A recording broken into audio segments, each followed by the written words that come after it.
അപ്പോൾ ലാസ്റ്റ് ക്ലാസ്സിൽ നമ്മൾ ഡിസ്കസ് ചെയ്തത് ടാലിയിൽ ക്രിയേറ്റ് ചെയ്യുന്ന ലെഡ്ജറുകൾക്ക് ഏതൊക്കെയാണ് അക്കൗണ്ട് ഗ്രൂപ്പുകൾ കൊടുക്കേണ്ടത് അല്ലേ? അത് നിങ്ങൾ എഴുതിയിട്ടുണ്ടാവുമെന്ന് ഞാൻ വിചാരിക്കുന്നു. അപ്പോൾ നമുക്ക് നോക്കാം ഇനി ഈ ലെഡ്ജറുകൾ എങ്ങനെയാണ് ടാലി സോഫ്റ്റ്വെയറിൽ ക്രിയേറ്റ് ചെയ്യേണ്ടത് എന്ന്.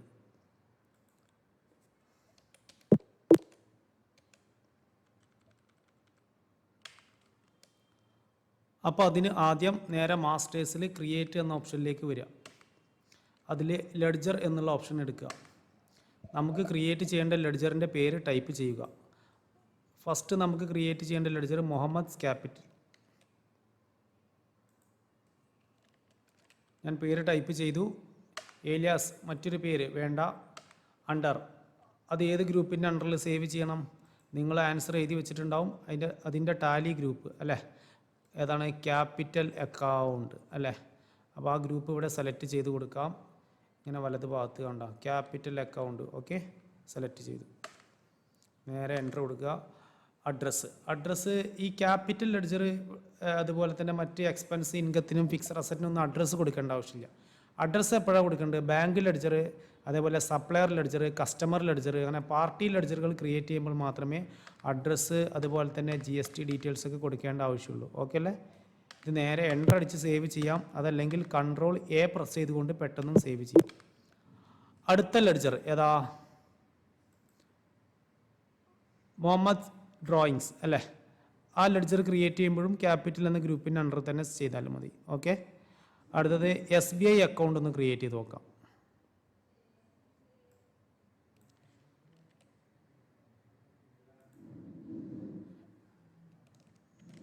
SBI അക്കൗണ്ട് എൻ്റർ അടിച്ചു. അത് ഏത് ഗ്രൂപ്പിൻ്റെ അണ്ടറിലാണ് വരിക? അതിൻ്റെ അണ്ടർ ബാങ്ക് അക്കൗണ്ട് എന്നാണ് എഴുതിയത് അല്ലേ? അപ്പോൾ അങ്ങനെ ഒരു ഗ്രൂപ്പ് നമുക്ക് ടാലിയിൽ ഉണ്ടാക്കാം. ബാങ്ക് അക്കൗണ്ട് അല്ലേ? B എന്ന് അടിച്ചാലും മതി. ബാങ്ക് അക്കൗണ്ട് എന്നുള്ള വാക്കിൻ്റെ ആദ്യത്തെ അക്ഷരം B അല്ലേ? ബാങ്ക് അക്കൗണ്ട് കൊടുത്തു, എൻ്റർ അടിച്ചു. ഓക്കെ അല്ലേ? ബാങ്ക് അക്കൗണ്ട് ക്രിയേറ്റ് ചെയ്യുമ്പോൾ അക്കൗണ്ട് നമ്പർ, IFS കോഡ്, അതേപോലെ തന്നെ Swift code, bank name, branch, അതേപോലെ തന്നെ ഈ എല്ലാ ഡീറ്റെയിൽസും കൊടുക്കണം. ഓക്കെ അല്ലേ? പ്രത്യേകിച്ച് അഡ്രസ്സും നന്നായിട്ട് ബാങ്കിൻ്റെ അഡ്രസ്സും ഡീറ്റെയിൽ ആയിട്ട് കൊടുക്കണം. ഓക്കെ, സേവ് ചെയ്തു. ഇങ്ങനെ ഈ താഴെ പറയുന്ന ഓരോ ലെഡ്ജറുകളും ഈ എല്ലാ ലെഡ്ജറുകളും നിങ്ങളൊന്ന് ക്രിയേറ്റ് ചെയ്ത് നോക്കുക. ഓക്കെ അല്ലേ? കേട്ടോ, ഈ ക്രിയേറ്റ് ചെയ്യേണ്ട ലെഡ്ജറിൻ്റെ ലിസ്റ്റ് മുമ്പത്തെ വീഡിയോയിൽ നിങ്ങളുടെ കയ്യിലുണ്ടാവും. നമ്മളെ ലെഡ്ജർ ക്രിയേഷൻ എന്ന സെക്ഷനിലെ വീഡിയോയിൽ ആദ്യം മുതൽ ഈ ലെഡ്ജർ ക്രിയേഷൻ എന്ന സെക്ഷൻ്റെ എല്ലാ വീഡിയോയും കാണുന്നവർക്ക് മാത്രമേ ഇതിൻ്റെ ഒരു കണ്ടിന്യൂഷൻ കിട്ടുള്ളൂ. മനസ്സിലായല്ലോ? ഓക്കെ, അത് ആ ഓർഡർ തന്നെ കാണും കേട്ടോ. ഈ എല്ലാ വീഡിയോയും ആ ledger creation part 1, ledger creation part 2, അങ്ങനെ ആ ഓരോ ഓർഡർ തന്നെ കാണണം. ഓക്കെ, അങ്ങനെ നമ്മൾ ലെഡ്ജർ ക്രിയേറ്റ് ചെയ്യാൻ പഠിച്ചു. ഇനി നമുക്ക് ഈ ക്രിയേറ്റ് ചെയ്ത ലെഡ്ജറുകൾ എങ്ങനെയാണ് എഡിറ്റ് ചെയ്യുക? ഓക്കെ അല്ലേ? അതിന് മുമ്പ് മറ്റൊരു കാര്യം കൂടി പറയാനുണ്ട്. ഇതിൽ ഈ പാർട്ടിക്കാർ ഡെപ്റ്റേഴ്സ് ആൻഡ് ക്രെഡിറ്റേഴ്സ് അല്ലേ? അതിൽ ഗാലക്സി ട്രേഡേഴ്സ് കണ്ടോ? നമ്മളെ സപ്ലയറാണ് ഗാലക്സി ട്രേഡേഴ്സ്. സപ്ലയറെ ക്രിയേറ്റ് ചെയ്യുമ്പോൾ അണ്ടർ സൺട്രി ക്രെഡിറ്റേഴ്സും കസ്റ്റമറെ ക്രിയേറ്റ് ചെയ്യുമ്പോൾ ഡെപ്റ്റേഴ്സും കൊടുക്കണം. ഓക്കെ, നമുക്ക് ഗാലക്സി ട്രേഡേഴ്സ് പേര് ടൈപ്പ് ചെയ്തു, എൻ്റർ അടിച്ചു. അണ്ടർ സൺട്രി ക്രെഡിറ്റേഴ്സാണ്. അപ്പോൾ SU ഉണ്ടോ? ഷോർട്ടായി വന്നു, സൺട്രി ക്രെഡിറ്റേഴ്സ്. ഇവിടെ maintain balance bill by bill, ഈ ഓപ്ഷൻ നിർബന്ധമായിട്ട് കൊടുക്കണം. Maintain balance bill by bill, ഈ പാർട്ടിക്കാരായിട്ടുള്ള ഇടപാടിൽ ബിൽ നമ്പർ എപ്പോഴും മെൻഷൻ ചെയ്യേണ്ടി വരും. അതിന് ഈ ഓപ്ഷൻ നിർബന്ധമായിട്ട് കൊടുക്കുക. പിന്നെ അവരുടെ പ്ലേസ് അല്ലേ, അഡ്രസ്സ്, സ്റ്റേറ്റ് കൊടുക്കുക. അവർ GST രജിസ്ട്രേഷൻ എടുത്തിട്ടുണ്ടെങ്കിൽ അത്, റെഗുലർ രജിസ്ട്രേഷനാണ് എടുത്തെങ്കിൽ റെഗുലർ, കോമ്പോഷൻ രജിസ്ട്രേഷനാണ് എടുത്തെങ്കിൽ കോമ്പോഷൻ. ഓക്കെ അല്ലേ? റെഗുലർ കൊടുത്തിട്ടുണ്ടെങ്കിൽ അവരുടെ GST നമ്പർ അടിക്കാൻ മറക്കരുത്.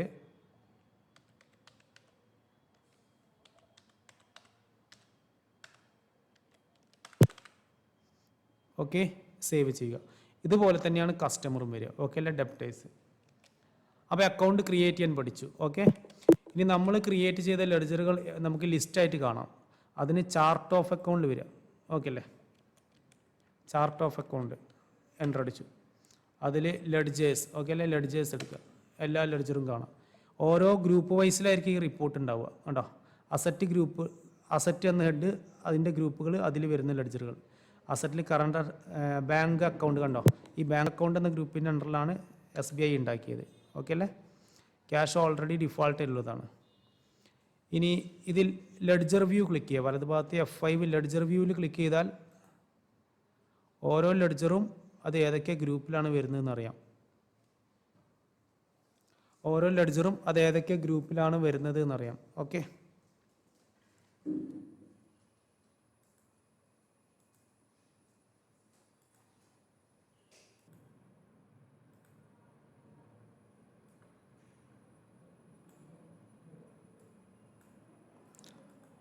ഓക്കെ.